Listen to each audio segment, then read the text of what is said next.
দুইটি জিকির খুবই পাওয়ারফুল, যত বেশি পড়বেন তত বেশি আপনি উপকৃত হতে পারবেন। এক নাম্বার হচ্ছে সুবহানাল্লাহি ওয়া বিহামদি।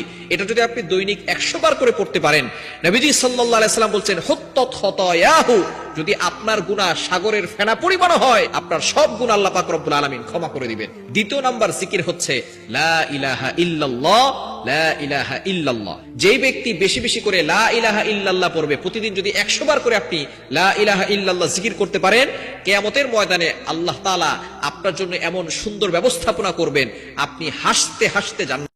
ফজরের 2 রাকাত সুন্নতের পরে একটি দোয়া 100 বার পড়লে পুরা দুনিয়া তার কাছে নত হবে ইনশাআল্লাহ। ফজরের নামাজের সময় 2 রাকাত সুন্নতের পরে এবং ফরজের আগে মধ্যবর্তী সময় 100 বার এই দোয়াটা পড়বেন ইনশাআল্লাহ। আল্লাহ পাক রব্বুল আলামিন দুনিয়াটা আপনার কাছে নত করে দিবেন।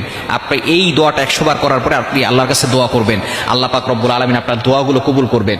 যত ধরনের কষ্ট আছে, দুঃখ আছে, সব আকাঙ্ক্ষাগুলো আপনি আল্লাহর কাছে বলবেন, দেখবেন আল্লাহ তাআলা সবকিছু আপনার জন্য সহজ করে দিবেন। কিভাবে আমলটি করবেন? প্রথমে 11 বার দুরূদ শরীফ পড়বেন। দুরূদ শরীফ হচ্ছে আল্লাহুম্মা সাল্লি আলা মুহাম্মদ, যেটা দুরূদ ইব্রাহিম আছে, এই দুরূদটা পড়বেন। এটা সবচেয়ে ফজিলতপূর্ণ দুরূদ। যদি এটা না পারেন তাহলে সাল্লাল্লাহু আলাইহি ওয়াসাল্লাম, এটাও একটা দুরূদ। আপনি এটা 11 বার পড়বেন। পড়ার পরে এরপরে আপনি 100 বার এই দোয়াটা পড়বেন, সুবহানাল্লাহি ওয়ালহামদুলিল্লাহি ওয়ালা ইলাহা ইল্লাল্লাহু আল্লাহু আকবার ওয়ালা হাওলা ওয়ালা কুওয়াতা ইল্লা বিল্লাহিল আলিয়্যিল আযীম। দিনের শুরুতে একটি দোয়া 100 বার পড়ুন, আপনার কপাল খুলে যাবে। আল্লাহ পাক রব্বুল আলামিন আপনার গুনাহ মাফ করবেন, আল্লাহ তাআলা আপনার সম্মান বাড়িয়ে দিবেন, আল্লাহ তাআলা সওয়াব দিবেন এই পরিমাণ যে আপনি কল্পনা করতে পারবেন না। যে ব্যক্তি এই দোয়াটা সকালে 100 বার পড়তে পারবে, আল্লাহ পাক রব্বুল আলামিন তাকে শয়তানের আক্রমণ থেকে বাঁচাবে। দ্বিতীয় নাম্বার, যে ব্যক্তি 100 বার পড়বে তার 100 গুনাহ আল্লাহ ক্ষমা করে দিবে। 3 নাম্বার, যে ব্যক্তি 100 বার পড়বে 100টি নেকি তার আমলনামায় দিয়ে দিবে এবং 100 গুণ মর্যাদা আল্লাহ তাআলা বাড়িয়ে দিবেন। 4 নাম্বার, যে ব্যক্তি 100 বার সকালবেলা এটা করবে, আল্লাহ পাক রব্বুল আলামিনের কাছে প্রতিদিন মানুষের আমলনামা কি কি আমল করেছে সেটা নিয়ে যাওয়া হয়। সুতরাং যে ব্যক্তি এটা 100 বার পড়বে তার নাম এই তালিকায় সর্বপ্রথম থাকবে। 5 নম্বর পুরস্কার হচ্ছে আল্লাহর নৈকট্য অর্জন হবে, আল্লাহর সাথে সম্পর্ক বৃদ্ধি হবে। দোয়াটি হচ্ছে লা ইলাহা ইল্লাল্লাহু ওয়াহদা লা শারীকা লা লাহুল মুলকু ওয়া লাহুল হামদু ওয়া হুয়া আলা কুল্লি শাইইন কাদির। সূরা ফাতিহা কোন নিয়মে পড়লে পরিপূর্ণ সুস্থ হওয়া যায়? আমরা অনেকেই জানি সূরা ফাতিহার ভিতরে শিফা রয়েছে, কিন্তু কিভাবে পড়লে, কোন নিয়মে পড়লে একজন মানুষ পরিপূর্ণ সুস্থ হবে, এটা আমরা অনেকেই কিন্তু জানি না। সূরা ফাতিহার ভিতরে শিফা রয়েছে, এটা নবীজি সাল্লাল্লাহু আলাইহি ওয়াসাল্লাম নিজে জানিয়ে দিয়েছেন। সূরা ফাতিহাকে বলা হয় সূরাতুশ শিফা, এটা হচ্ছে দোয়া কবুলের একটি সূরা।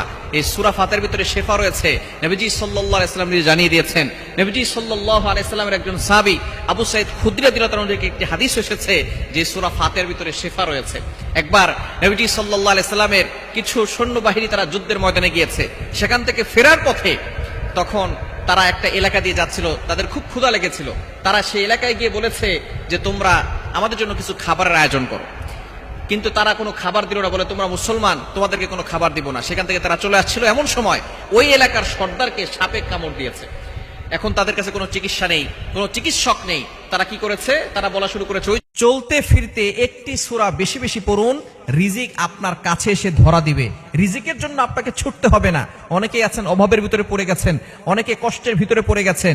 অভাব এমন একটা জিনিস, এই দারিদ্রতা একজন মানুষকে কিন্তু শয়তানের ধোকায় ফেলে দিয়ে সে আস্তে আস্তে ঈমান থেকে দূরে সরে যায়। এজন্য সবসময় আল্লাহর কাছে দোয়া করবেন, আল্লাহ আমাকে এমন দারিদ্রতা দিও না যে দারিদ্রতার কারণে আমার ঈমানের উপরে আসর পরে, ঈমানের উপরে ঘাটতি চলে আসে। এজন্য সবসময় আল্লাহর কাছে দোয়া করবেন যাতে করে আপনি হালাল ভাবে, সঠিকভাবে আপনি ইনকাম করতে পারেন।